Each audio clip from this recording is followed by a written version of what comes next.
Somerset moved back to the top of Group C of the Clydesdale Bank 40 competition and remained big favourites for a place in the semi-finals after they thrashed the Unicorns by 6 wickets with 35 balls to spare in Taunton. The former Somerset player and a man who still works at the club, Keith Parsons, won the toss and batted first. But after a slow start, the Unicorns lost James Campbell, who was legged before to George Dockrell to justify Marcus Trescothic's decision to open the bowling with the young Irishman. Michael Thornley, the former Sussex batsman who also spent time in the Somerset second 11, finally got the innings moving after a period of stagnation. He proved that the Unicorns are no pushover in this competition, even though they have lost every match they've played in so far this summer, which has led to some to question their inclusion in this tournament. Thornley, though, was starting to find his range.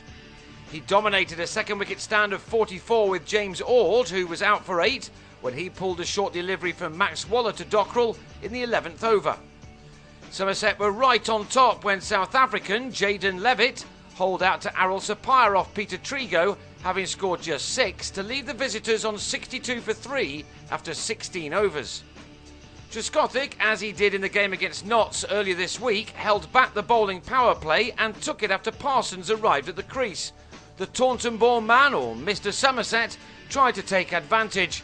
He may now be 38 years of age, but he's still a talented cricketer.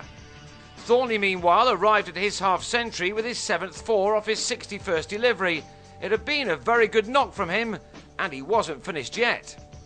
He and Parsons put on 53 for the 4th wicket in 10 overs, with the latter making a runner ball 38. He then swung a slower delivery from Steve Kirby out to Sapire at 115 for 4. The boundaries began to dry up a little, but Thornley and his new partner, Josh Knappett, were still able to keep the scoreboard ticking over as they added 56 for the 5th wicket. It took 11 overs to achieve that, and on this surface and at this ground, that was simply not quick enough. Knappett tried to readdress that, but drove a Kirby full toss to Nick Compton, with the Unicorns on 171 for 5, with 22 balls of their innings remaining. They had left their batting power play until the end, but you could have had all 10 fielders on the boundary and not stopped this extraordinary scoop from Louis Rees, another Taunton-born lad, from going for 4. Before the innings came to a close, Thornley was able to complete his first ever one-day 100. He was whipping his helmet off before he reached the other end, such was his excitement. It was a lovely moment for him. For the record, he got there off 111 deliveries, an innings including 10 fours. In spite of his fine knock, the Unicorns could only register a total of 208 for 5 in their 40 overs, and that was never going to be much of a challenge. Trescothick would have been pleased to make a score against his opposition, something he struggled to do in the past. Put simply, he and Craig Kieswetter were too good for the bowling attack, from a side made up of young starlets and those who've not quite made the grade in the first-class game. Kieswetter followed that 6 with a number of 4s, as Somerset coasted to 99 in only the 14th over. The wicketkeeper fell for a runner ball 45 to end the partnership, Parsons taking the catch in the covers off Rees, who must have really been enjoying his day at his local ground. Trescothick made up for those previous failures against this side by reaching his 50 off only 38 balls. He'd hardly needed to break sweat in order to get there. So it was a surprise when he was out soon afterwards, as he missed a reverse sweep off Bradley Wadland and was bowled.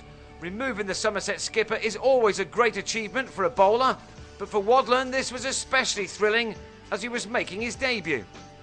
He would have ended the day with a big smile on his face because he also removed Trigo, who pushed him to Thornley in the covers on 12. Wadland's 8 overs brought him figures of 2 for 39.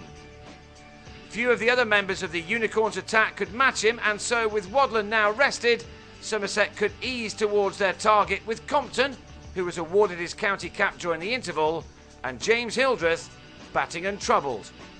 The latter timed the ball well to keep his side above the required rate. On what was at last a delightful day in the West Country, Somerset were treating their supporters to a very professional display to almost guarantee a place in the semi-finals once again. With just 27 needed in more than 8 overs, Compton moved too far across his stumps and was bowled around his legs by Andrew McGarry for 25. But all that did was bring in Joss Butler, who immediately showed his class by driving McGarry for a 6. Before the game was won, Hildreth was able to record his first 50 of this summer's 40-over competition. It had come off the same number of balls, with 6 fours included. Butler then hit the next delivery for 6 to take Somerset home. The margin of victory was 6 wickets with 1 ball fewer than 6 overs remaining. It means that Somerset are now tied at the top of their group on 15 points with Notts and Essex, but they have a superior net run rate and a game in hand. That's at Gloucestershire on Wednesday, and a good win there should be enough to confirm their semi-final berth.